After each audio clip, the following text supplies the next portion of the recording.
Evening News. Ouverture des travaux de la deuxième session ordinaire de l'APDP, des précisions à suivre dans ce journal.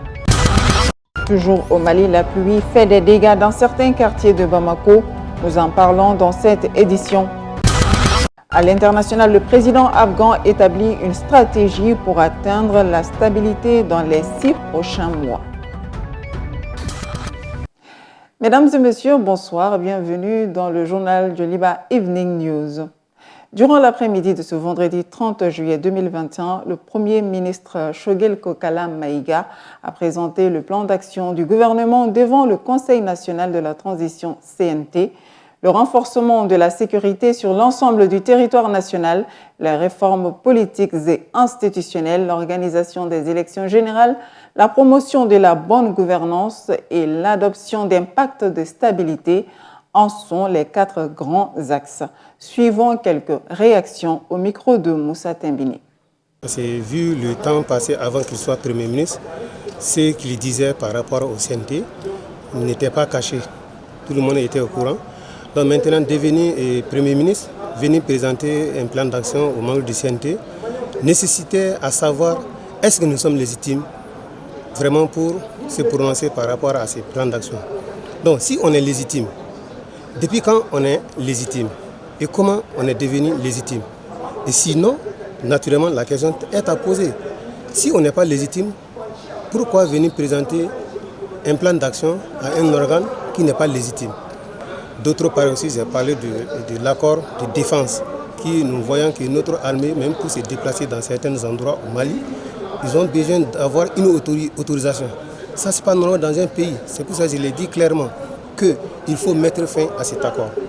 J'ai aussi parlé des élèves, sinon les enfants qui se trouvent dans d'autres endroits du Mali qui ne partent pas à l'école à cause de l'insécurité.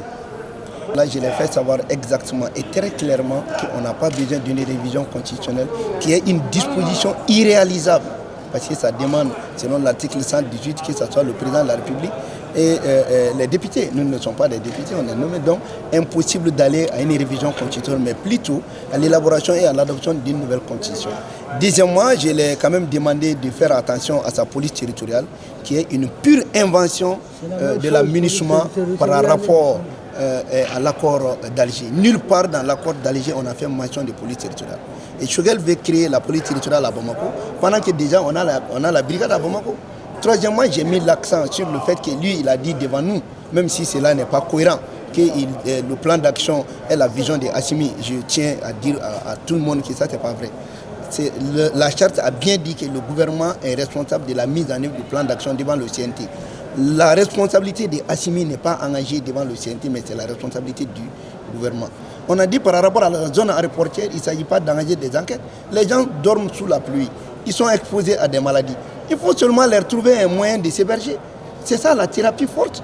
Et ensuite, on a parlé pour la justice, je l'ai remis le document, mais il ne peut pas faire ces jugements sans la haute cour de justice. Je l'ai remis le document à la haute cour de justice, soit on supprime pour rendre passible tous les jugements en droit commun, ou les membres du CNT vont rendre fonctionnel la haute cour de justice. Toujours à la une, l'autorité de protection des données à caractère personnel APDP a ouvert ce lundi matin sa deuxième session ordinaire. Cette session servira à la structure de faire une rétrospection sur ses précédentes activités et de se pencher sur les futures. Aruna Seliakone pour le compte-rendu. Depuis 6 ans, l'autorité de protection des données à caractère personnel APDP s'est investie, selon son président, dans une approche pédagogique et dissuasive pour le respect des données à caractère personnel. Pour l'autorité, l'heure est maintenant venue pour mettre en pratique les lois. Elle s'assurera que les données personnelles des citoyens maliens et celles des étrangers vivant au Mali soient largement protégées et respectées aussi bien par l'État lui-même que par les administrations publiques ou privées qui peuvent y accéder ou qui demanderaient à y accéder, quelle qu'en soit la raison. Enfin, elle veillera à ce que cette loi protectrice de la dignité humaine soit appliquée dans toute sa rigueur et dans la plénitude de ses dispositions. Le président de l'organe assure qu'ils travailleront à ce que les libertés des citoyens soient respectées et que l'école serve de lieu de vulgarisation du contenu de la loi. La PDP veillera-t-elle scrupuleusement à ce que tout traitement de données garantisse les libertés et les droits fondamentaux des personnes vivant sur le territoire national? Elle œuvrera à travers l'éducation pour tous au numérique, par des campagnes de sensibilisation comme elle l'a toujours fait, afin que la loi en matière de protection des données à caractère personnel soit largement diffusée et facilement accessible aux communs des citoyens. Les résultats des activités de l'intercession de l'APDP sont de bonnes augures, selon le président, vu les changements positifs constatés dans les habitudes des usagers. Nos directions techniques sont parvenues à susciter, au niveau de nombreux usagers, un véritable changement de comportement, se traduisant par la reprise pour certains du processus de régularisation et pour d'autres son entame. Aujourd'hui, l'APDP travaille sur plus de 104 dossiers dont des plaintes pour violation des données à caractère personnel, les données relatives à la gestion du personnel ou à la gestion de la clientèle, le système de vidéosurveillance des lieux de travail et lieux privés. Après l'APDP, c'est le monde des scientifiques maliens qui était réuni dimanche 1er août 2021 au campus universitaire de Kabala pour l'ouverture de la 12e édition du Symposium des sciences appliquées. Moussa Tembine et Abdoulaye Koniba Konaté. Les sciences de l'environnement, les sciences physiques, l'informatique, les langues et sciences de l'éducation et enfin les sciences de la vie, telles sont les thématiques de ce congrès scientifique qui a pour thème Covid-19, impact et défis pour un développement économique et social au Mali et en Afrique. Le thème général qui est Covid-19, impact et défis pour le développement économique et social du Mali, à mon avis, est un thème assez approprié, surtout connaissant la situation pandémique de notre pays et aussi dans le monde entier. Les chercheurs maliens et étrangers, notamment les professeurs d'université, seront mis à contribution pour animer des sessions plénières. Nous assisterons à la session plénière animée par la professeure Rukia Sanogo, qui est professeure titulaire en pharmacognosie, sur la médecine et la pharmacopée traditionnelle africaine dans la lutte contre les maladies. Demain, lundi à 14h, nous aurons la plénière qui s'intitule « Ma vie dans et hors de la physique », animée par le professeur Jim Gate. Le professeur Jim Gate est le président de la Société américaine de physique, qui regroupe plus de 55 000 chercheurs des milieux académiques, de l'industrie aux États-Unis et dans le monde. Durant 6 jours, ils auront des échanges sur les résultats des sciences appliquées avec le soutien du ministère de l'Enseignement supérieur et de la Recherche scientifique. Nous sommes disponibles à soutenir la société malienne des sciences appliquées pour qu'elle puisse reposer sur une base institutionnelle solide. Le Premier ministre Dr Shogel Kokala-Maïga, chef du gouvernement, parrain de la cérémonie, exprime un sentiment de joie de voir le génie malien briller. Je suis très heureux de constater que les Maliens, chercheurs et universitaires, éparpillés un peu partout dans le monde, attachés au Mali, le patriotisme chevillé au corps, tiennent quand même de façon régulière à venir partager leurs connaissances avec les Maliens et d'autres chercheurs. Après la cérémonie d'ouverture de la 12e édition du Symposium des sciences appliquées, place aux séances plénières des éminents chercheurs, véritable puits de connaissances. Actuellement, c'est la saison des pluies et samedi dernier, durant la nuit, les populations de certains quartiers de Bamako ont été victimes d'inondations. Bilan, d'énormes dégâts matériels et un mort selon des riverains. Plus de détails avec El Haj Malik Guitei. Les populations de Kalabankoura, Nyamakuru et Dodobougou ont vécu un calvaire dans la nuit du samedi. Victimes d'une forte inondation, l'eau a causé de nombreux dégâts matériels dans plusieurs familles de ces quartiers. Dans cette famille située à Kalabankoura, les dégâts sont bien visibles après le passage de l'eau. Je ne peux même pas estimer la perte causée par cette inondation. J'avais une dizaine de permis d'occupation des gens. L'eau a tout emporté. Afin de limiter les dégâts, certains éléments de la protection civile ont effectué une descente pour épauler certaines familles. Donc aussitôt alerté, on s'est attelé sur le lit avec nos moyens pour épuiser au niveau des différentes familles. On est parvenu quand même à épuiser beaucoup d'eau dans plusieurs familles qui étaient inondées. Malgré tout, le pire n'a pas pu être évité à Daoudabougou. Au niveau de Daoudabougou, vers le poste de police, il y a eu un cas de décès là-bas. C'était un jeune de 14 ans qui a été emporté par nous dans une fosse. Chaque année, ces quartiers cités comme plusieurs autres de la capitale malienne sont victimes d'inondations qui causent d'innombrables dégâts. Et les raisons, selon les riverains, sont très bien connues. Nous demandons aux autorités de curer des caniveaux et de prendre des précautions. Ça se répète chaque année. Les maisons sont construites au bord tous les lits sont occupés. L'eau même ne peut pas passer. C'est à cause de ça qu'il y a tout le temps des inondations. Nous demandons aux autorités de trouver une solution à l'occupation des lits de fleuve. Selon les prévisions de la météo, des fortes pluies sont attendues cette année dans la capitale malienne. Pour le directeur régional de la protection civile du district de Bamako, il faut éviter les zones à risque. L'appel que j'ai lancé à l'endroit des communautés, on a tout le temps dit, ceux qui sont quand même dans les lits des fleuves et marigots, ils doivent quand même déguerpir. Que ce soit au niveau des îlots aussi, c'est la même chose. Nous devons quand même croire aux propos de la météo et puis prendre les dispositions nécessaires. En attendant, les saisons de pluie passent et se ressemblent à Bamako. Visiblement, les autorités maliennes semblent ne pas tirer les enseignements nécessaires des précédentes inondations. Et la population bamakoise devra prendre encore son mal en patience. Après les questions d'inondation liées à la pluie, nous allons parler de questions foncières avec les habitants de Goana qui ont organisé une rencontre. Objectif, lutter contre l'accaparement de leurs terres par l'association des habitants de la zone hors aéroportuaire de Goana. Écoutons Seydou Sidibé, habitant de Goana. Il est au micro de Moussa Tembini.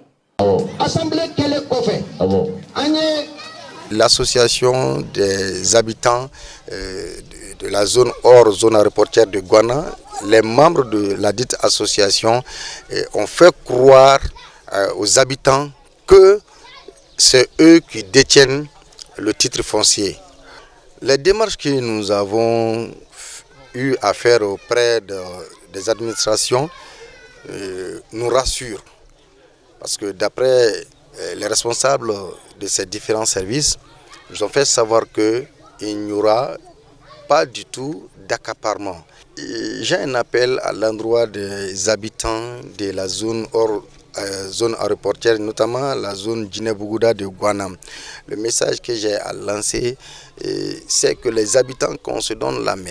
On se donne la main et ensuite que chacun sache que c'est une lutte commune, ce n'est pas une lutte individuelle. Exprimer son ras-le-bol contre le bassin riche Guezner qu'il aurait cru, et pourtant c'est le cas, avec Minetou Haïdara, qui était propriétaire d'un grand centre de teinture à Mayambougou. Aujourd'hui, avec l'arrivée du bassin riche Guezner sur le marché, cette chef d'entreprise a vu son personnel réduit et son chiffre d'affaires baisser. Adama Sanogo nous plonge dans l'univers de cette brave dame.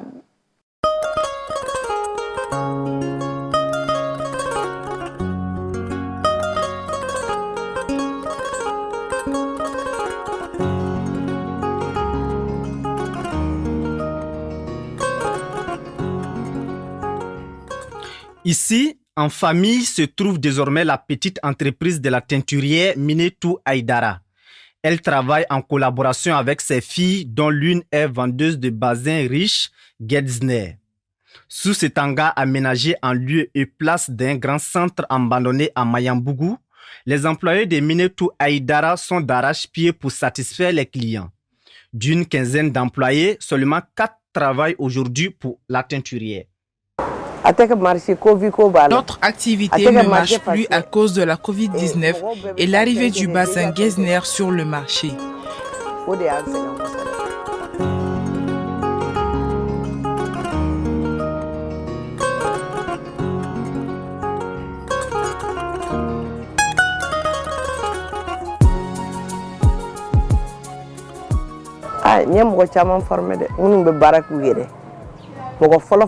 J'ai formé beaucoup de personnes qui travaillent pour eux-mêmes.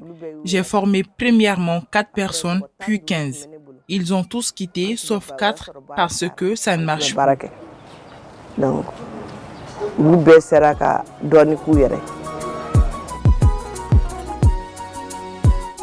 L'arrivée du bassin riche Guedsner a eu d'impact énorme sur l'activité des teinturiers et sur l'économie malienne, soutient Fatoumata Babi.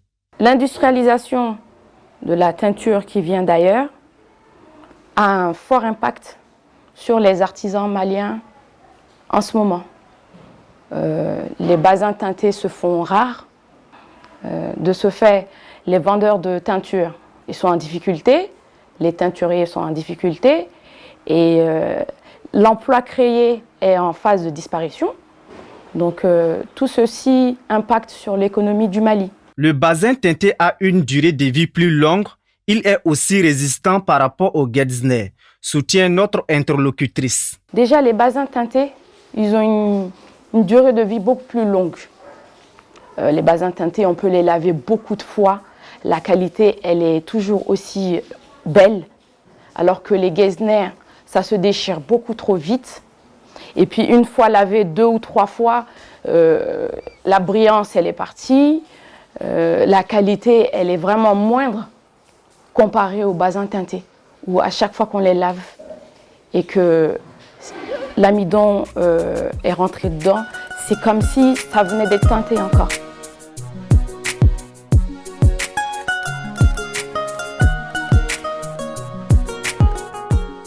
Par le passé, cette activité a été un moyen très efficace pour Minetou Haïdara de prendre en charge ses enfants, vu que leur père ne vit plus. Ça lui a permis de financer les études de ses enfants, notamment moi, et puis pour l'ouverture d'un salon de couture pour ma grande sœur. Elle a également participé à ça. Et puis même pour le quotidien, pour à peu près tout. Le métier des teintures n'est pas sans conséquence sur la santé de ceux qui le pratiquent. Minetou Haïdara dit avoir une solution. C'est pour ça que bien avant la Covid-19, mes employés portaient le masque et après le boulot, ils boivent du lait.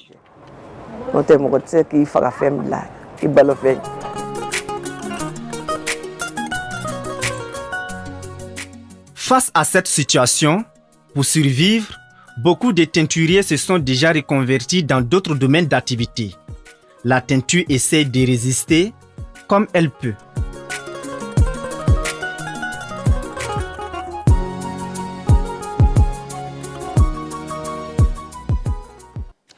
L'image du jour nous amène aux États-Unis pour parler de la Statue de la Liberté. La Statue de la Liberté ou Statue of Liberty est l'un des monuments les plus célèbres des États-Unis. Cette statue monumentale est située à New York sur la Liberty Island ou au sud de Manhattan, à l'embouchure de Hudson et à proximité d'Ellis Island. Pesant 225 tonnes et mesurant 92,9 mètres, elle est construite en France et offerte par le peuple français, un signe d'amitié entre les deux nations pour célébrer le centenaire de la Déclaration d'indépendance américaine. La statue fut dévoilée au grand jour le 28 octobre 1886 en présence du président des États-Unis, Grover Cleveland. L'idée venait du juriste et professeur au Collège de France, Édouard de Laboulaye, en 1865. Le projet fut confié en 1871 au sculpteur français Auguste Bartholdi. Pour le choix du cuivre devant être employé à la construction, l'architecte Eugène Viollet-le-Duc eut l'idée de la technique du repoussé. En 1879, à la mort de Viollet-le-Duc, Bartholdi fit appel à l'ingénieur Gustave Eiffel pour décider de la structure interne de la statue. Ce dernier imagina un pylône métallique supportant les plaques de cuivre martelées et fixées. La statue fait partie des National Historic Landmarks depuis le 15 octobre 1924 et de la liste du patrimoine mondial de l'UNESCO depuis 1984, la Statue de la Liberté, en plus d'être un monument très important de la ville de New York, est devenue l'un des symboles des États-Unis et représente de manière plus générale la liberté et l'émancipation vis-à-vis de l'oppression. À présent, la page internationale avec Fanta Diarra.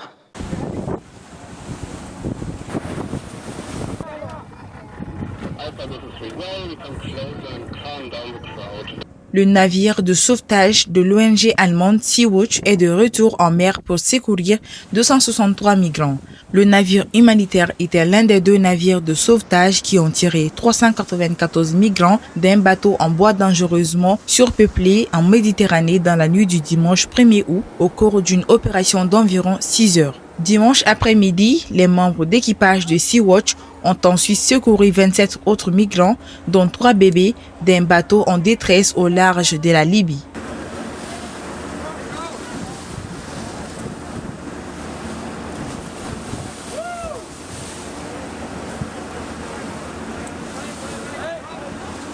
Un témoin a déclaré que le bateau était parti de Sabrata, en Libye, et que des migrants venaient du Cameroun, de Guinée, du Sénégal, du Mali, de Gambie, du Nigeria, du Soudan et de la Sierra Leone.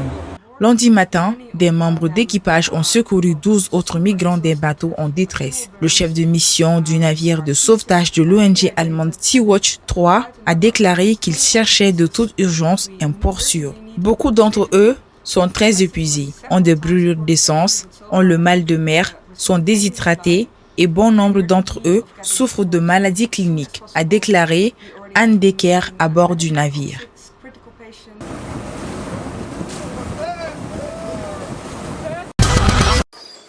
À l'aide de seaux d'eau et de bouteilles d'eau, des villageois désespérés de Marmari en Turquie sont intervenus pour aider à contenir les incendies qui faisaient rage autour d'eux, montant et descendant les collines en transportant de l'eau pour éteindre les braises. Les habitants sont en colère qu'il n'y ait pas eu assez d'hélicoptères et d'avions utilisés pour contenir les incendies qui brûlent depuis mercredi 28 juillet.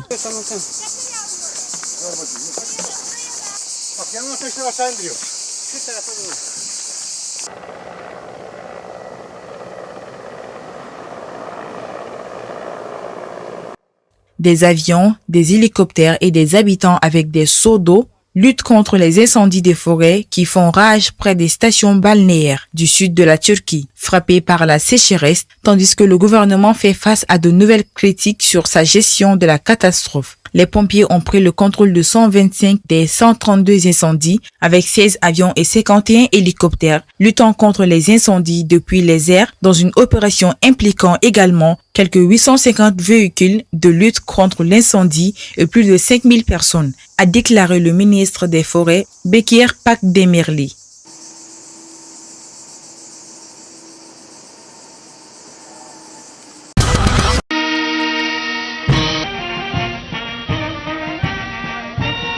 Le président Ashraf Ghani a imputé la détérioration rapide de la situation sécuritaire en Afghanistan à une décision soudaine des États-Unis de retirer leurs troupes, mais a déclaré que son gouvernement avait l'intention de maîtriser les conditions dans les 6 mois. Les insurgés talibans se sont installés dans 3 capitales provinciales ces derniers jours dans un contexte de progrès rapide à l'échelle nationale depuis que Washington a annoncé qu'il prévoyait un retrait complet des troupes d'ici septembre.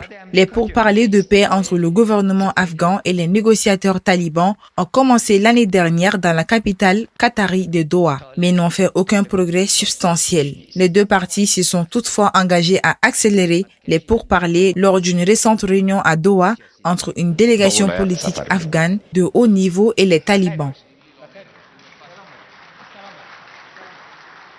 C'est la fin de cette édition. L'actualité, c'est aussi sur nos sites et réseaux sociaux. Merci à toutes et à tous pour votre aimable attention. Excellente suite de programmes sur Joliba TV News.